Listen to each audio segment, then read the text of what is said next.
Bismillahirrahmanirrahim. Assalamualaikum warahmatullahi wabarakatuh.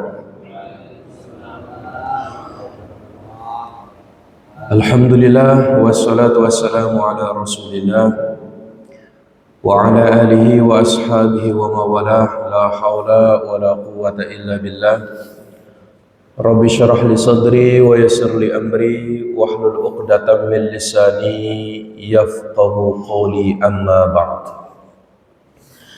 Hadratul muhtaramin, para alim ulama, para kiai, para habaib yang kami muliakan, kepada para pengurus DKM Masjid Quba beserta jamaah Masjid Quba yang senantiasa dirahmati oleh Allah, diberkahi oleh Allah. Mudah-mudahan kita semua dipanjangkan umurnya oleh Allah Subhanahu wa taala. Amin ya rabbal alamin. Alhamdulillah, segala puji bagi Allah. Pada pagi hari ini kita dapat melaksanakan salat subuh berjamaah dan dilanjutkan insyaallah dengan taklim. Mudah-mudahan kehadiran kita senantiasa mendatangkan rahmat dan ampunan Allah untuk kita semua. Amin ya rabbal alamin. Salawat serta salam tak lupa kita haturkan, kita sanjungkan kepada junjungan kita Nabi besar Muhammad sallallahu alaihi wasallam beserta keluarganya dan para sahabat-sahabatnya. Mudah-mudahan kita semua kelak menjadi umatnya yang mendapatkan syafaat dari baginda Nabi besar Muhammad sallallahu alaihi wasallam. Amin ya rabbal alamin. Baiklah para bapak, ibu jamaah Masjid Quba yang dirahmati oleh Allah. Hari ini kita akan kembali melanjutkan kajian rutinitas kita pada kitab Al-Kabair, yaitu tentang dosa-dosa besar. Dan pada pertemuan kali ini kita akan membahas dosa besar yang berikutnya, yaitu aklu malil yatama. Dosa besar orang yang memakan harta anak yatim. Ya. Allah Subhanahu wa taala ketika menyebutkan orang yang mendolimi harta anak yatim, Allah menyebutkan dengan kata-kata makan. Ya. Kata makan itu lebih umum daripada kata mengambil. Kalau mengambil bisa jadi dia tidak makan, tapi kalau sudah makan pasti dia mengambil. Makanya kemudian diistilahkan mendolimi harta anak yatim dengan cara memakan. Jadi segala perbuatan yang memiliki arti makan itu lebih luas daripada mengambil. Karena kalau memakan itu bisa bermakna mengambil, bisa bermakna menghabiskan, atau bisa bermakna mengolah. Jadi semua yang berasal dari desakan perut itu dikatakan memakan. Ya. Makanya diistilahkan memakan ya, karena makna lebih umum. Ya. Makanya perbuatan-perbuatan haram itu juga berawal dari desakan perut, Pak. Ya. Perbuatan haram itu salah satunya perbuatan yang terdorong dari desakan perut. Makanya saya sering katakan, Pak, ya, perut ini, Pak, bisa dimasukkan dunia, Pak. Dunia ini bisa dimasukkan ke perut. Walaupun perut ini diameternya cuma berapa senti, tapi kalau perut sudah bekerja dengan nafsu, ya, maka segala apapun bisa dimasukkan ke perut, Pak.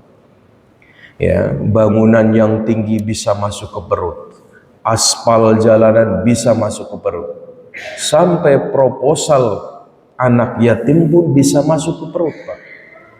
Makanya kalau orang tidak bisa menjaga hawa nafsunya, maka segala apapun akan dia terjang demi untuk memuaskan perutnya. Ya, makanya hati-hati. Ya. Maka Allah Subhanahu wa taala sampai mengancam orang-orang yang berani, ya, memakan harta anak yatim. Ya. Allah Subhanahu wa taala menyebutkan di dalam surat An-Nisa Bismillahirrahmanirrahim. Innal ladzina ya'kuluna amwalal yatama dzulman innama ya'kuluna fi butunihi nara fasayaslawna sa'ira, kata Allah. Sesungguhnya orang-orang yang memakan harta anak yatim dengan cara zalim, innama ya'kuluna fi butunihim nara, maka pada hakikatnya dia sedang memasukkan bara api ke dalam perutnya. Wasayaslawna sa'ira, kelak mereka akan dicampakkan ke dalam api neraka, Pak. Nah, ini ancamannya sangat berat sekali, Pak. Ya, bagi orang-orang yang sampai mengambil hak anak yatim. Ya. Lalu siapakah orang yang dikatakan anak yatim, Pak? Yatim ini berasal dari kata-kata yatmun. Yatmun ini artinya sendirian. Ya. Orang dikatakan, anak dikatakan yatim apabila dia tinggal sendirian tanpa ada nafkah, tanpa ada perlindungan dari ayahnya, maka itu dikatakan yatim. Makanya definisi yatim itu adalah man mata abuhu, orang yang meninggal bapaknya dikatakan yatim. Kalau ada anak yang meninggal ibunya, bapaknya masih ada, bukan dikatakan yatim.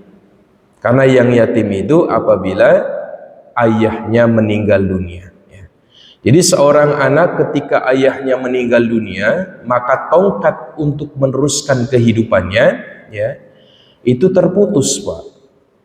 Makanya ini dampak anak yatim itu sangat panjang, Pak.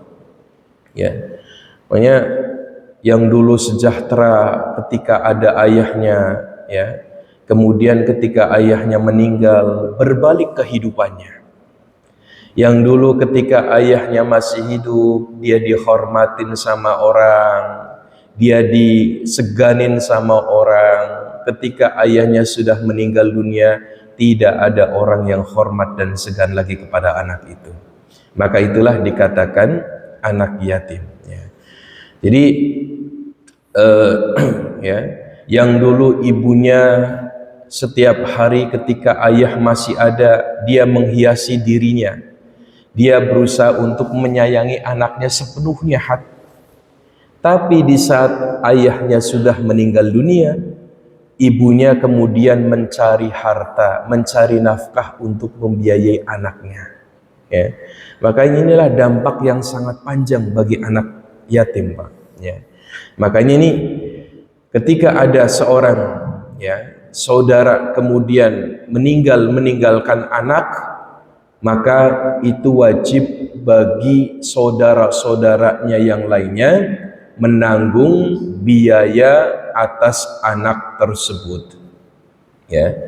Jadi para wali-wali, ya, yang sudah dijanjikan oleh Allah untuk bertanggung jawab atas anak itu, yaitu siapa?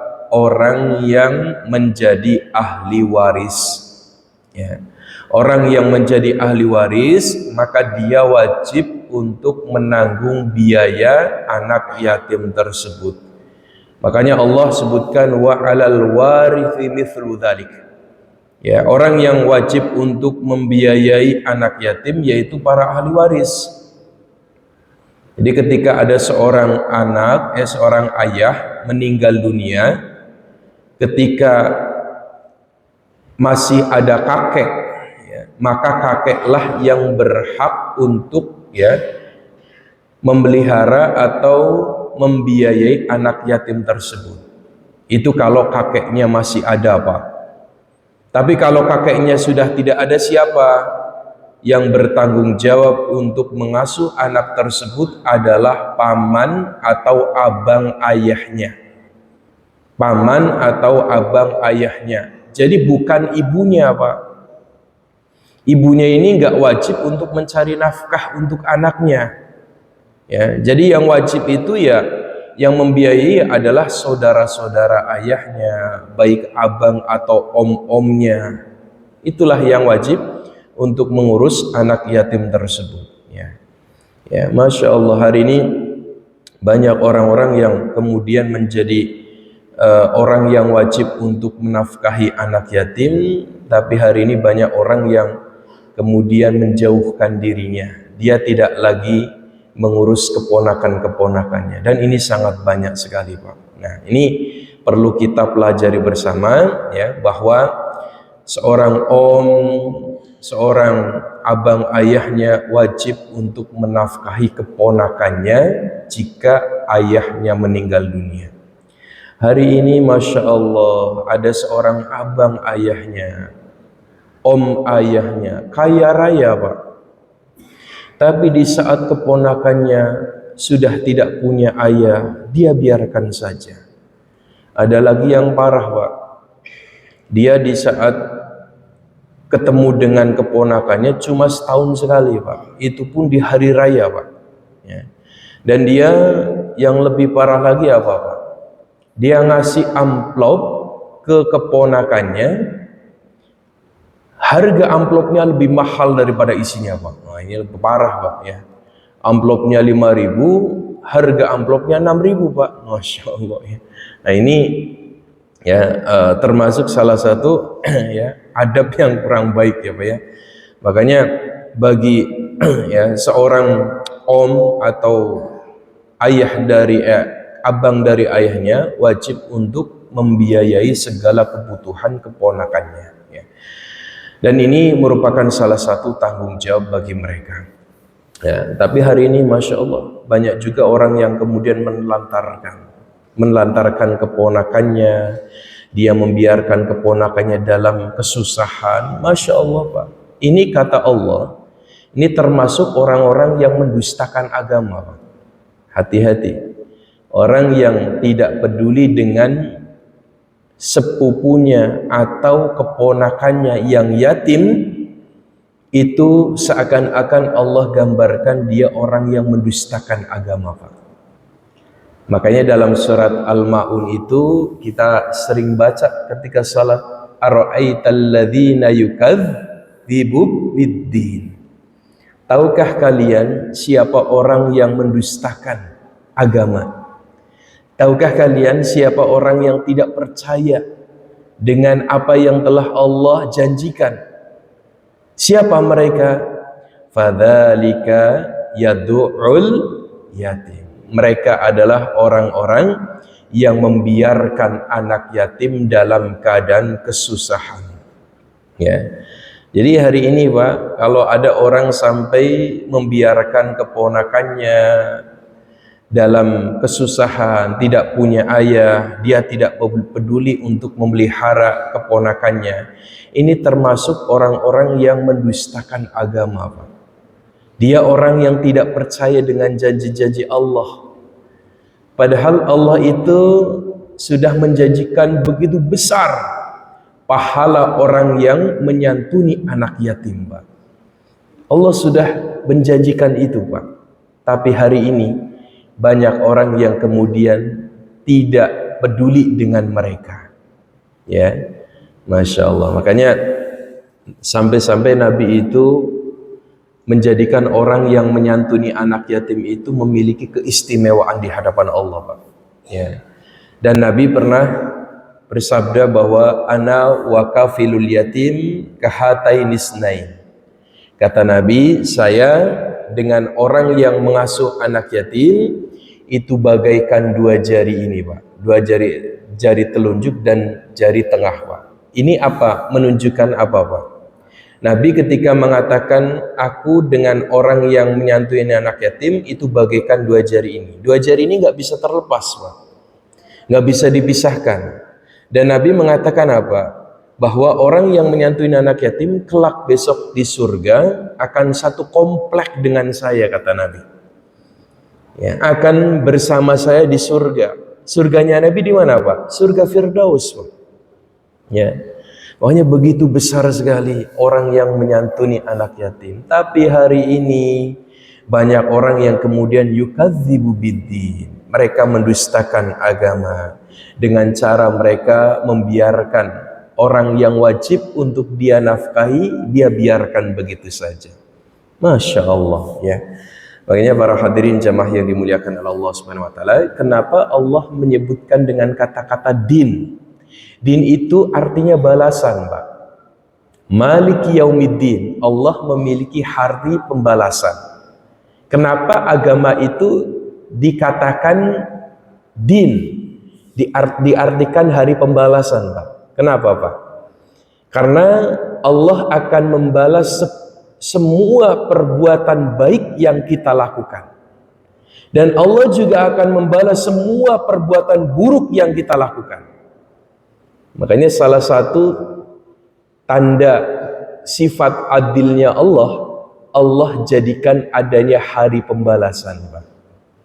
Dan orang yang menyantuni anak yatim besok akan dibalas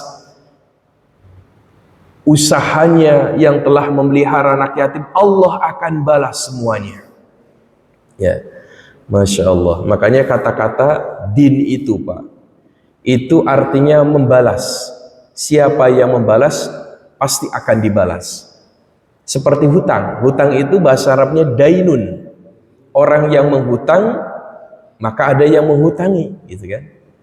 Ya, maka itulah ya, Allah sudah ya menjadikan orang yang menyantuni anak yatim, mereka akan dibalas oleh Allah dengan pahala yang begitu besar. Ya, dan Allah juga mengancam bagi orang-orang yang membiarkan anak yatim dalam kesusahan. Dia tidak peduli dengan mereka. Dia tidak memberikan uang kepada mereka. Dia tidak menyekolahkan sekolah anak yatim tersebut. SPP dia tidak bayarkan, makan dia tidak bayarkan, maka kelak orang ini akan mendapatkan siksaan dari Allah Subhanahu wa taala. Na'udzubillah min dzalik. Lalu para hadirin jamaah yang dimuliakan oleh Allah Subhanahu wa taala, ya, kadang-kadang hari ini ada orang yang kurang imannya, Pak, sehingga dia berani untuk membiarkan anak yatim dalam keadaan kesusahan, Pak. Dan ini merupakan salah satu tanda bahwa kurangnya iman seseorang ketika tidak ada kepedulian dengan orang lain.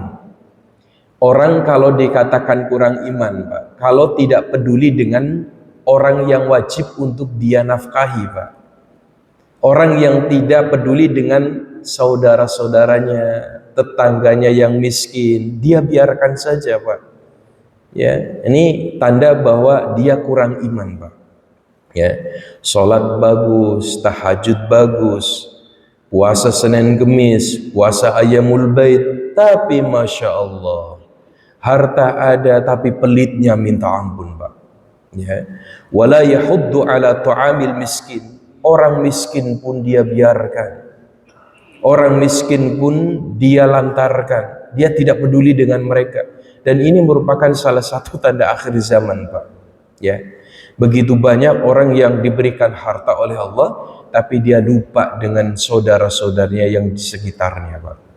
Ya, ini makanya rata-rata orang yang tidak peduli dengan mereka adalah para pendusta-pendusta agama, Pak. Ya, sholatnya bagus, dia ibadahnya bagus, Pak. Ibadahnya soleh, ya, pribadinya soleh, tapi dia tidak soleh dengan hartanya. Padahal kita ini diperintahkan harus seimbang, Pak. Ibadah badan harus baik, ibadah pribadi harus baik, ibadah harta pun harus baik, Pak. Jangan sampai kita ibadahnya baik tapi ibadah hartanya tidak pernah kita sedekahkan. Ini pun kalau orang yang seperti jangan berharap ingin masuk surga lurus-lurus saja, Pak. Ya. Kalau ingin kita masuk surga lurus, ya kita harus imbangkan antara ibadah pribadi dengan ibadah harta, Pak. Ya. Makanya hari inilah banyak orang-orang yang kemudian kurang imannya sehingga mereka tidak peduli dengan hak orang lain atas dirinya. Ya. Lalu bagaimana kalau ada orang agar dia tidak dikatakan orang yang menzalimi anak yatim? Apa yang harus dia lakukan? Maka Allah sampaikan di dalam surat An-Nisa, wa atul yatama amwalahum. Maka hendaknya dia memberikan harta anak yatim itu sesuai dengan haknya. Ya, agar kita tidak dikatakan orang yang menzalimi anak yatim, kita berikan harta mereka, Pak. Jangan kita campur adukan harta mereka dengan harta kita. Ya. Jangan kita campur adukan makanan mereka dengan makanan kita. Ya, biarlah harta anak yatim ya mereka simpan untuk masa depan anak itu. Ya. Ya, karena kadang-kadang Pak, ada anak yang kemudian ketika ditinggal bapaknya, tidak selang lama kemudian ibunya meninggal juga, Pak. Maka ini harta warisan dari ayah dan ibunya harus disimpan untuk masa depan anak tersebut. Jangan berani-berani untuk mencampur adukan harta warisan miliknya dengan harta kita. Nah, ini hati-hati, Pak. Sampai Allah mengancam, Pak. Wala tatabaddalul khabitha bit-thayyib. Janganlah kalian mencampur adukan harta yang baik dengan harta yang buruk. Apa arti harta yang baik, Pak? Harta anak yatim. Harta yang buruk adalah harta milik kita. Jangan sampai kita kemudian kita yang mengelola anak yatim, kita yang mengasuh anak yatim, di saat ayah dan ibunya sudah tidak ada, kita yang pegang hartanya, kita jadikan modal harta anak yatim itu untuk berbisnis, Pak. Dan ini merupakan salah satu kezaliman yang kelak Allah akan balas perbuatan buruk itu, Pak. Ya, makanya ini jangan berani, Pak. Jangan berani-berani mengganggu harta anak yatim. Ini sensitif, Pak, karena berbahaya sekali. Ya. Orang yang memakan harta anak yatim ini berbahaya sekali, Pak. Ya. Allah tidak akan biarkan mereka hidup dalam keadaan bahagia, Pak. Dan itu merupakan janji Allah, gitu ya. Makanya para bapak, ibu yang dirahmati Allah Subhanahu wa taala, ya, maka hari ini banyak kemudian para wali-wali anak yatim, ya, kadang-kadang mereka mementingkan dirinya sendiri, ya. Mereka kadang-kadang mencampur adukan harta anak yatim dengan hartanya, ya. Makanya dalam hukum syariat Islam, Pak, kita makan dari uang anak yatim saja, Pak, itu hukumnya haram, Pak. Ya, misal ya, ada beberapa kasus, misalkan ada anak yatim kemudian dia punya uang dari harta warisan, ya. Kemudian yang mengasuh itu kebetulan orangnya ya uangnya pas-pasan, Pak. Akhirnya di setiap kali dia membelanjakan dari harta anak yatim itu makanan, dia pun ngambil, ya. Maka kata Allah, kalau kalian ngambil harta, ya, untuk membelikan makan kepada anak yatim, kalian boleh, tapi kalian ambil dengan cara yang baik. Jangan sampai keluarga dia pamannya punya anak 4, anak yatim cuma 1, dia beli makanan ya, 4 bungkus, yang 1 buat anak yatim, yang 3 buat keluarganya. Itu nggak boleh, Pak. Jadi yang boleh bagaimana? Ya kalau misalkan anak yatim itu 1, belikan 1, nanti untuk dirinya belikan 1, itu nggak apa-apa. Jangan sampai kita ngambil harta anak yatim itu dengan cara kita lebih banyak daripada apa yang dia makan, dan itu hukumnya haram, gitu ya. Makanya dulu di zaman Nabi itu, Pak, itu banyak sekali anak-anak yatim, Pak, di zaman Nabi. Kenapa? Karena di zaman itu ketika orang tuanya ikut perang, maka banyak di antara ayahnya yang kemudian meninggal dunia, Pak. Ketika ayahnya meninggal dunia, maka anak-anak yatim itu diasuh oleh saudara-saudaranya. Ada yang diasuh oleh tetangganya. Begitulah ya di zaman Nabi, begitu ya. Tapi mereka itu benar-benar menjaga betul, Pak, harta anak yatim. Jangan sampai kita memakan, Pak, walaupun sedikit pun. Ya, ya Ustadz, kalau misalkan ada orang yang ngasuh anak yatim ini orang yang miskin, bagaimana itu? Ya, maka kita boleh mengambil harta anak yatim dengan 3 perkara, Pak. Pertama, kalau dia butuh uang yang mengharuskan dia mengambil harta anak yatim, maka catat uang yang dia ambil dan itu sebagai hutangnya. Jadi sebagai hutang, Pak, yang kelak nanti dia harus membayarnya. Nah, ini kalau dia orang yang butuh harta, maka boleh mengambil tapi harus dicatat sebagai hutang. Ya. Yang kedua, menurut para ulama, kalau seandainya dia miskin, untuk makan pun tidak ada, yang mengharuskan dia harus mengambil harta anak yatim untuk makan bersama, maka dia boleh mengambil tapi sekedarnya saja. Jadi anggap aja itu sebagai jasa dia telah merawat anak yatim itu, tapi ngambil sekedarnya, jangan ngambil yang berlebihan ya. Kalau sampai mengambil yang berlebihan, maka dia termasuk orang yang memakan harta anak yatim.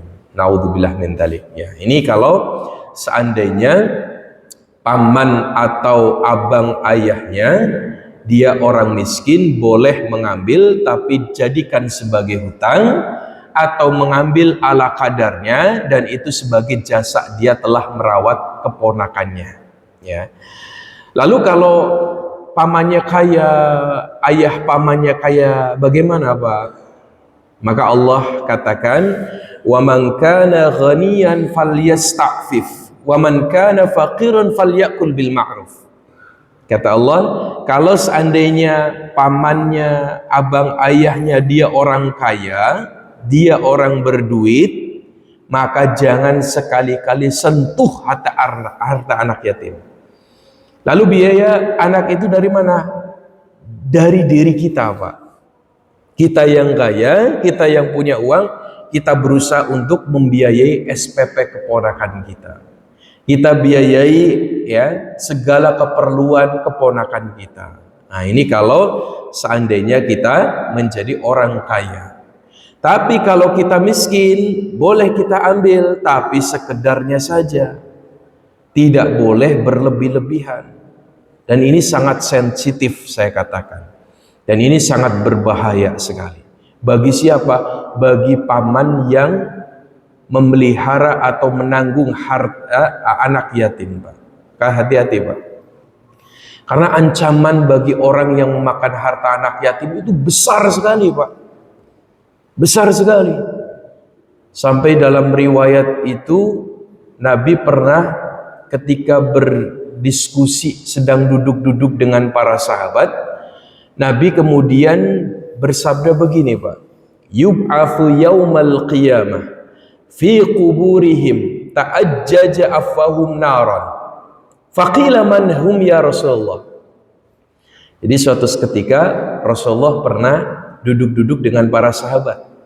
Kemudian Rasulullah mengatakan, besok ketika semua orang akan dibangkitkan, kemudian dia akan hidup di padang mahsyar, maka ada di antara mereka orang-orang yang mulutnya menyala dan api itu berasal dari neraka Allah, Pak. Masya Allah, Pak. Di orang yang besok ketika berada dibangkitkan di padang mahsyar, ada orang-orang yang kelak nanti akan dibangkitkan dalam keadaan mulutnya menyala dari api neraka, Pak. Ya. Maka para sahabat itu bertanya, ya Rasulullah, manhum ya Rasulullah? Siapakah mereka yang mulutnya akan menyala dari api neraka? Kata Rasulullah, alam tara annallaha yaqul. Apakah kalian tidak ingat apa yang Allah firmankan? Innalladzina ya'kuluna amwalal yatama dzulman innama ya'kuluna fi butunihim nara.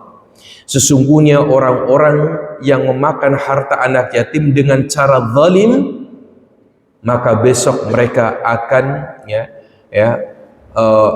dibangkitkan dalam keadaan perutnya terisi dengan api neraka, Pak. Jadi nanti mulutnya akan menyala-nyala, Pak. Dan ini merupakan salah satu hukuman yang akan diperlakukan kepada orang yang memakan harta anak yatim. Naudzubillah min dzalik, Pak. Sampai-sampai ini Nabi juga pernah menceritakan ketika beliau sedang dihadapkan sedang melakukan Isra Mi'raj, Pak. Ketika Nabi Mi'raj, ya, Nabi itu pernah ditampakkan di mana ketika Nabi naik ke atas, Nabi diperlihatkan arah kanan. Kalau arah kanan itu surga, Pak. Tapi kalau arah kiri adalah neraka. Nabi diperlihatkan banyak gambaran-gambaran orang yang sedang disiksa di neraka, Pak. Dan ini merupakan salah satu kenyataan, Pak. Ada orang berkata, Ustadz, kan Yaumul Hisab kan belum terjadi. Kok kenapa Nabi sudah melihat ada orang disiksa di neraka? Bukankah itu menyalahi secara sistem, gitu ya, Pak? Nabi itu ketika diperlihatkan orang yang sedang disiksa di neraka itu sebagai gambaran orang-orang yang kelak akan disiksa seperti itu, Pak. Ya, contohnya begini, Pak. Kalau orang buat film, itu dia videokan dulu, baru nanti ditayangkan. Betul nggak, Pak? Nah, begitulah Nabi, Pak. Itu Nabi diperlihatkan dulu gambaran yang kelak nanti ada orang-orang yang akan disiksa seperti itu. Ya, Nabi menceritakan, "Faida ana birijalin," kata Nabi. "Qad wakkala bihim rijalun yafukuna lihamahum wa akharuna yaji'una bisukhunin minan nar. Fayakdhifuna fi afwahihim wa takharraju min adbarihim." Na'udzubillah min dzalik, Pak. Masyaallah. Kata Nabi, saya diperlihatkan ada seorang laki-laki yang mereka berhadapan dengan laki-laki lain, Pak. Jadi laki-laki yang satu adalah malaikat, ya. Ketika itu saya melihat ada laki-laki itu kemudian mengambil batu yang besar dari neraka, Pak, dimasukkan ke dalam mulut orang tersebut. Jadi dimasukkan, dipaksa dimasukkan sampai batu itu pecah dan keluar dari duburnya mereka masing-masing. Jadi batunya itu ketika dimasukkan ke dalam mulut dalam keadaan bulat, Pak. Tapi batu itu keluar dari duburnya seperti batu kerikil. Itu keluar semuanya. Lalu kata Nabi, ketika Nabi melihat kondisi yang begitu mengerikan, Nabi tanya, "Wahai Jibril, siapa mereka?" Kata malaikat Jibril, "Mereka adalah alladzina ya'kuluna amwalal yatama innama ya'kuluna fi butunihim nar." Mereka adalah orang-orang yang telah memakan harta anak yatim, dan hari ini keluar dari perut mereka adalah api nerakanya Allah. Na'udzubillah min dzalik, Pak. Dan ini sangat mudah terjadi, Pak. Api neraka yang begitu panas ketika masuk ke dalam perut itu sangat mudah untuk dikeluarkan melalui dubur, Pak. Makanya dulu waktu ada kisah, ya, Ashabul Fil itu, Pak, yang ada burung-burung bawa batu-batu kecil, yang ketika raja siapa namanya, Abraham, ya, ketika hendak menyerang Mekah, kemudian banyak burung-burung kecil membawa batu sebesar biji yang kecil, Pak, sebesar seperti kacang, seperti kacang kecil-kecil, Pak. Batunya kecil-kecil, tapi ketika mengenai setiap orang yang tertimpa batu itu, langsung batu itu masuk ke dalam perutnya sampai keluar dari dubur mereka masing-masing. Dan itu sangat mudah sekali, Pak. Ya, batu yang dari api neraka itu sangat mudah untuk masuk ke dalam tubuh seseorang. Yang sulit keluar itu batu ginjal, Pak. Itu susah, ya. Batu ginjal itu susah, ya. Tapi batu neraka mah mudah sekali, gitu ya. Makanya kemudian ketika Nabi melihat peristiwa seperti itu, Nabi itu langsung sedih, Pak. Masya Allah, melihat bagaimana dampak dari orang yang sampai memakan harta anak yatim. Na'udzubillah min dzalik. Makanya siapa yang punya keponakan, siapa yang punya, ya, sepupu, misalkan mereka dalam keadaan kurang mampu, maka kita yang mampu hendaknya kita memelihara mereka, kita bantu mereka, kita bantu ekonomi mereka. Kenapa? Karena salah satu yang memudahkan kita masuk surga yaitu dengan cara kita menolong anak-anak yatim, terutama anak yatim yang masih ada hubungan saudara dengan kita. Karena itu sangat besar sekali Pak pahalanya Pak. Maka Nabi SAW ya juga menceritakan begitu besarnya pahala orang yang menyantuni anak yatim. Ya. Ini di dalam kitab Al-Kabair Pak. Ini diceritakan Pak. Ini diceritakan. Ya. Dulu pernah terjadi ada seorang laki-laki yang hidupnya suka minum minuman keras Pak. Jadi hidupnya itu selalu maksiat. Ini di zaman tabi'in Pak. Jadi generasi setelah Nabi, sahabat, setelah sahabat baru tabi'in. Jadi ini generasi di zamannya Imam Syafi'i ya, kurang lebih zaman tabi'in ya. Itu diceritakan ada orang pekerjaannya itu suka minum khamar, suka maksiat Pak. Dan hari-harinya dia gunakan tidak lain kecuali untuk maksiat. Suatu ketika dia pulang habis minum khamar, di tengah jalan dia menemukan ada anak yang sedang menangis Pak. Ya. Anak itu sedang menangis. Ketika itu orang yang minum khamar ini masih ada sifat kemanusiaan Pak. Melihat ada anak kecil nangis tidak berpakaian, dia akhirnya tergetarkan hatinya untuk mengambil anak itu, kemudian dia mandikan, dia kasih pakaian, kemudian dia pelihara dengan baik. Masya Allah Pak, dia asuh, dia rawat di rumahnya Pak. Tapi di sisi lain dia juga masih maksiat Pak. Dia masih ya minum minuman khamar, dia masih berbuat dosa gitu ya. Suatu ketika dia ini dimimpikan Pak. Jadi Allah memimpikan dia, dalam mimpinya orang ini ya dimimpikan dan dia diperlihatkan dengan neraka Pak. Ketika dia diperlihatkan dengan neraka, tiba-tiba ada malaikat yang memegang tangan dia Pak. Jadi dipegang. Dia mau dimasukkan ke dalam neraka Pak. Ketika itu sedang diseret oleh malaikat, tiba-tiba ada suara anak kecil, yang anak kecil itu bilang, "Hai malaikat, jangan engkau campakkan itu orang ke dalam api neraka. Beliau ini adalah orang yang dulu pernah mengasuh aku." Akhirnya malaikat itu berkata, "Apa hubungan Anda dengan orang ini?" katanya. "Apa urusannya Anda dengan orang ini? Ini nggak ada urusannya dengan Anda. Biarkan saya campakkan ke dalam neraka." Akhirnya ada suara Allah Pak. Tiba-tiba Allah bersuara dan mengatakan, "Malaikat, lepaskan orang itu. Saya sudah mengizinkan bagi anak yatim untuk memberikan syafaat kepada orang yang memeliharanya. Lepaskan itu." Di saat itu Pak, malaikat melepaskan orang tersebut dan tidak jadi dimasukkan ke dalam neraka Pak. Singkat cerita, tiba-tiba orang ini bangun dari tidurnya, dia kaget Pak. Masya Allah, saya dimimpikan dengan neraka yang begitu dahsyatnya. Tiba-tiba ada anak kecil yang ternyata dia menolong saya dan dia adalah orang yang saya asuh Pak. Ketika itu Pak, apa yang terjadi Pak?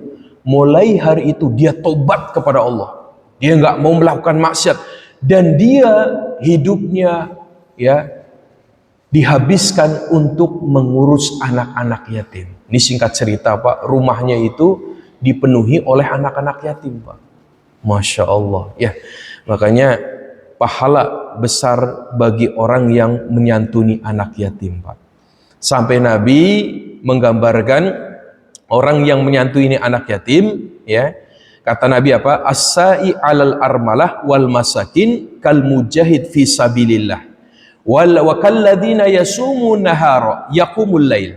Nah, ini pahalanya Pak, pahala orang yang menyantuni anak yatim. Kata Nabi, as-sa'i 'alal ma'al marah. Siapa orang yang menyantuni, membantu ekonomi para janda Pak. Maksudnya para janda ini janda yang punya anak yatim, Pak, ya. Dan orang-orang miskin itu mereka akan ya diberikan pahala seperti orang yang jihad di jalan Allah, Pak. Dan seperti pahalanya orang yang puasa di siang hari, dan seperti pahalanya orang yang sholat semalaman suntuk, Pak. Masya Allah, Pak. Ini kata Nabi, tapi syaratnya harus as-sa'i. Sa'i itu apa, Pak? Sa'i itu kan kita sering dengar ada namanya sofa marwah, sa'i bainas sofa wal marwah, ya. Itu sa'i kan itu dulu kejadiannya, peristiwanya di zaman Siti Hajar ketika mencari air, kemudian beliau berbolak-balik. Jadi sa'i itu artinya berbolak-balik, Pak. Dan Nabi mengatakan orang yang sa'i itu artinya dia membantu para orang-orang miskin, para janda, para anak yatim. Dan dia membantunya bukan cuma sekali, Pak. Jadi membantunya itu setiap bulan misalkan. Ya, jadi bukan hanya sekali. Kalau kita membantu orang yatim, anak yatim atau janda cuma sekali, itu bukan dikatakan menyantuni anak yatim. Itu dikatakan orang sedekah. Tapi yang dikatakan menyantuni anak yatim, yaitu dia membiayai kebutuhan sampai anak itu tumbuh besar. Yaitu dikatakan menyantuni anak yatim. Ya, kenapa? Karena anak yatim itu, Pak, itu makannya nggak sekali, Pak. Makannya berkali-kali. Ya, ada orang yang hari ini ketika ditanya sudah nyantuin anak yatim, dia bilang sudah. Kapan? 10 tahun yang lalu. Masya Allah, Pak. 10 tahun yang lalu, Pak. Itu bukan namanya menyantuni anak yatim, Pak. Yang dikatakan menyantuni anak yatim, yaitu dia memberikan kebutuhan kepada mereka, ya, sampai mereka tumbuh besar, sampai mereka bisa mencari nafkah. Itu yang dikatakan menyantuni anak yatim, ya. Ya, jadi bukan cuma sekali kita kasih kemudian sudah selesai, enggak, Pak. Jadi berkali-kali, gitu ya. Ya. Nah, kata Nabi, Pak, orang yang menyantuni anak yatim kal mujahid fisabilillah, seperti orang yang berjihad di jalan Allah. Ini, Pak, pahalanya besar sekali, Pak. Ya. Orang berjihad di jalan Allah itu ikut perang, Pak. Itu pahalanya Allah janjikan akan masuk ke dalam surga Firdaus. Dan begitu besar pahalanya. Dan orang yang mati di medan perang, dalam sebuah riwayat dan yang diriwayatkan oleh Imam Bukhari disebutkan inna fil jannati mi'ata darajah. A'addallahu al-mujahina fi sabilillah. Besok di surga Allah akan menyiapkan 100 derajat, Pak. 100 derajat yang Allah akan berikan kepada orang yang mati di medan perang, Pak. Orang yang syahid. Mereka akan mendapatkan derajat 100 kali derajat, Pak. Besar sekali. Dan kata Nabi, kullu darajatin ma bainahuma bainas sama'i wal ard. 1 derajat itu bagaikan langit dan bumi, Pak. Itu besar sekali, Pak. Kalau 100 derajat itu berarti tingginya itu sekitar antara bumi dan langit 100 kali, Pak. Masya Allah, itu pahalanya besar sekali orang yang mati syahid di medan perang. Tapi orang yang menyantuni anak yatim pun, mereka akan mendapatkan pahala seperti pahalanya orang yang berjihad di jalan Allah. Dan dia mati syahid, Pak. Masya Allah, Pak. Mungkin kita nggak bisa ikut perang, Pak. Kita nggak bisa ikut perang untuk membela saudara-saudara kita yang sedang dizalimi, Pak. Tapi kita bisa mendapatkan pahala dari orang yang mati syahid melalui apa, Pak? Melalui harta kita. Kita perang melalui apa? Melalui harta kita. Kita sumbangkan kepada para anak yatim, kita santunin mereka, kita tolong orang-orang miskin, itu seakan-akan kita sedang, ya, jihad di jalan Allah. Dan ketika kita wafat, insya Allah Allah akan jadikan kita orang yang mati syahid, Pak. Ya, makanya besar sekali, Pak. Ya, makanya siapa yang di antara kita yang diberikan lebih harta, janganlah lupa untuk menyantuni anak yatim. Janganlah lupa di saat ada orang yang tidak mampu, kita bantu, Pak. Kita bantu karena pahalanya sangat besar sekali, Pak. Ya. Sampai-sampai besok itu, Pak, orang miskin itu nanti akan masuk surga duluan, Pak, dari orang kaya. Kata Nabi, orang miskin yang sabar ketika diuji dengan hartanya, Pak. Allah, Masya Allah, Pak. Dia jualan cilok, dia jualan mie ayam, kadang-kadang laku, kadang-kadang enggak, tapi sabarnya luar biasa, Pak.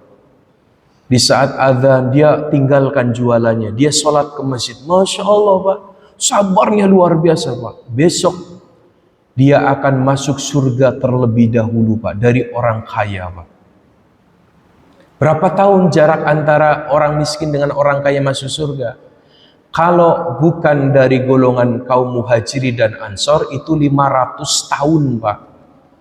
500 tahun.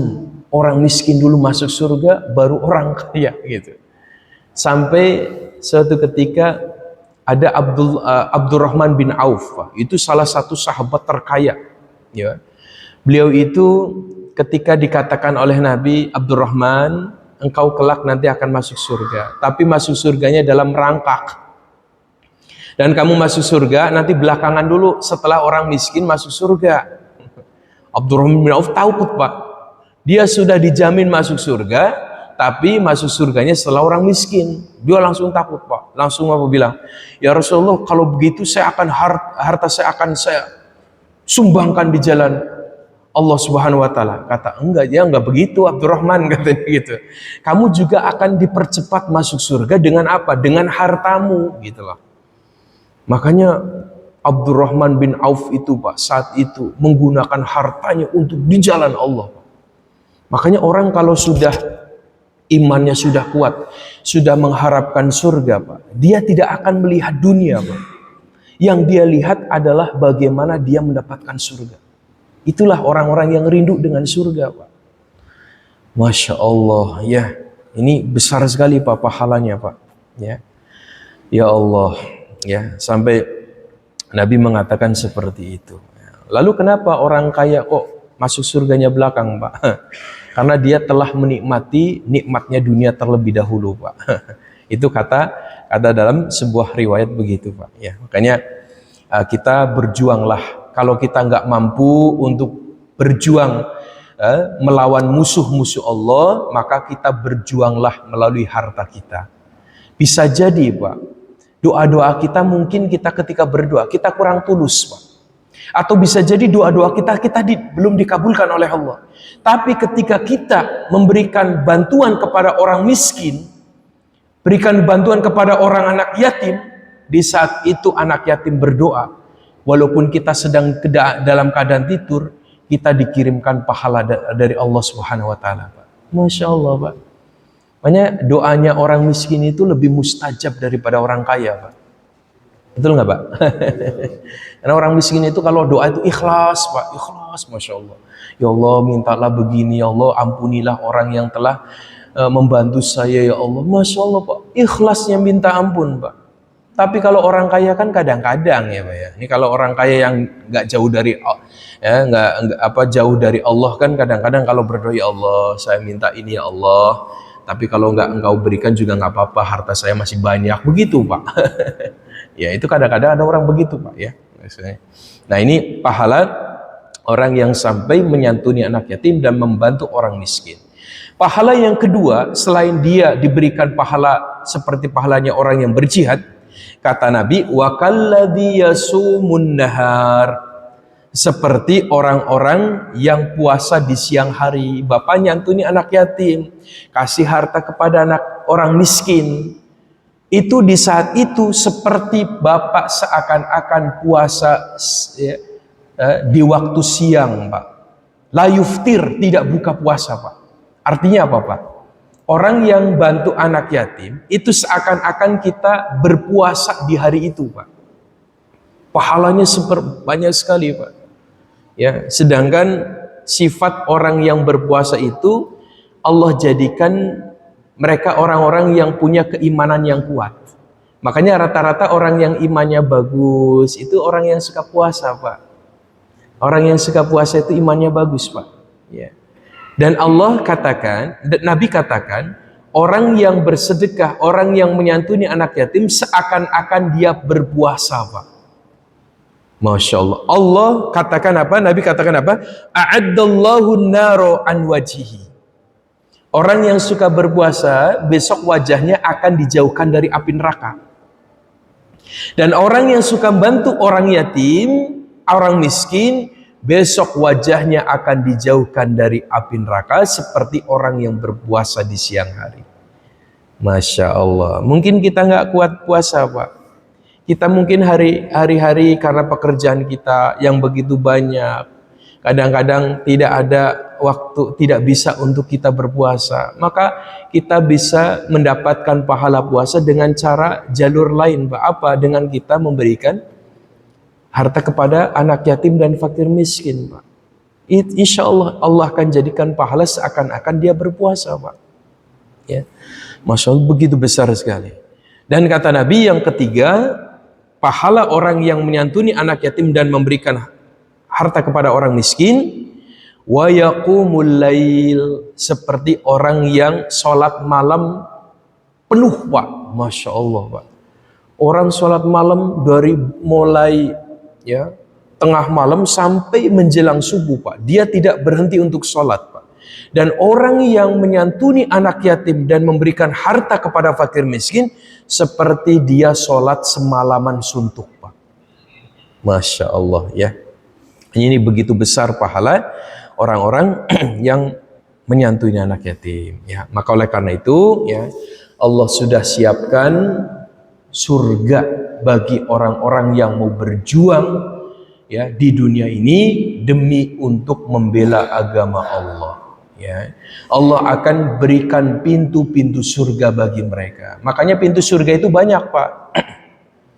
Pintu surga itu ada 8 kata Nabi. Jadi pintu khususnya, pintu utamanya ada 8. Dan ketika itu Nabi pernah berkata kepada sahabat Abu Bakar, surga itu pintunya ada 8, pintu khusus.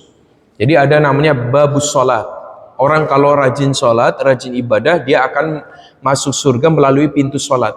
Ada orang yang rajin puasa, maka dia akan masuk ke dalam surga melalui pintu royan.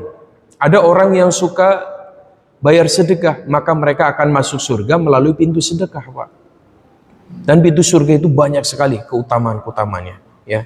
Makanya kita yang hari ini, ya, mungkin belum bisa beribadah semaksimal mungkin, puasa juga kita kurang mampu, misalkan sholat malam juga kita kurang bisa melaksanakan dengan baik, kemudian kita juga tidak bisa berjihad melawan musuh Allah, maka kita berjihad bisa melalui kita menyantuni anak yatim, kita bantu fakir miskin, dan insya Allah Allah akan jadikan itu bekal kita besok di akhirat. Ya, makanya kita selalu ingat, Pak, ya, mati itu rahasia Allah.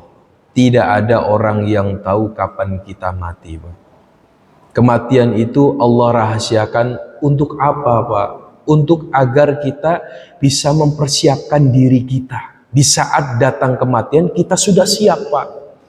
Jangan sampai di saat ada kematian yang mau menimpa kita, kita baru siap-siap, Pak.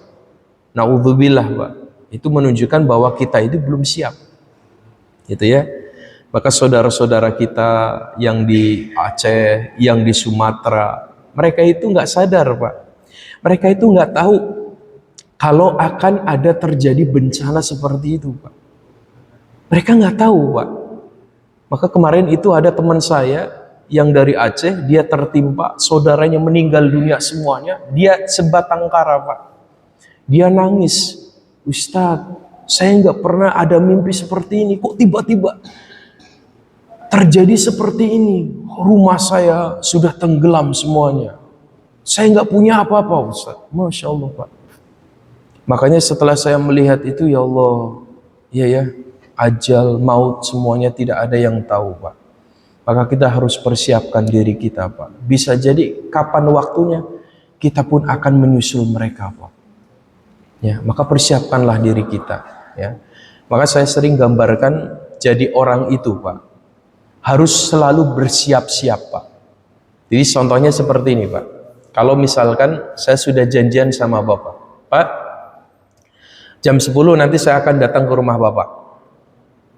Bapak harus siapkan koper dan seisinya untuk perjalanan Bapak selama kita keluar negeri. Bapak harus siapkan. Pokoknya mau nggak mau jam 10 ketika saya datang, Bapak harus siapkan koper. Bapak nggak boleh melakukan aktivitas lain kecuali sudah siap menunggu di depan pintu. Nah, kalau saya datang, tiba-tiba dia belum siap, maka apa yang terjadi, Pak? Saya akan seret dia, saya nggak peduli, dia belum menyiapkan koper, saya nggak peduli. Yang penting saya seret dia. Ya kan? Maka kematian seseorang itu seperti kita sedang berjanji, Pak. Artinya apa? Kalau kita sudah mempersiapkan ibadah kita, amal soleh kita sudah kita persiapkan, itu seakan-akan orang yang sudah menyiapkan bekalnya. Kapanpun dijemput, kapanpun datang ajal, dia 24 jam selalu bersiap-siap. Maka itulah yang kelak nanti akan menjadi orang-orang yang selamat. Mudah-mudahan Allah selamatkan kita semua. Amin ya rabbal alamin. Baiklah para bapak, ibu yang dirahmati Allah Subhanahu wa taala, mungkin itu materi yang hari ini kita bisa pelajari. Mudah-mudahan bermanfaat, mudah-mudahan bisa menumbuhkan rasa iman kita lebih kuat lagi, lebih semangat beribadah lagi. Amin ya rabbal alamin. Baik, sebelum saya akhiri, marilah barangkali ada yang mau ditanyakan, silakan Bapak. Baik Bapak Ibu, yang dirahmati Allah Subhanahu wa taala. Jika masih ada iskal dan ditanyakan, diperkenankan kurang lebih hingga 5 menit ke depan dari sisi utara, selatan, tengah. Pak Tata silakan. Silakan Pak Haji.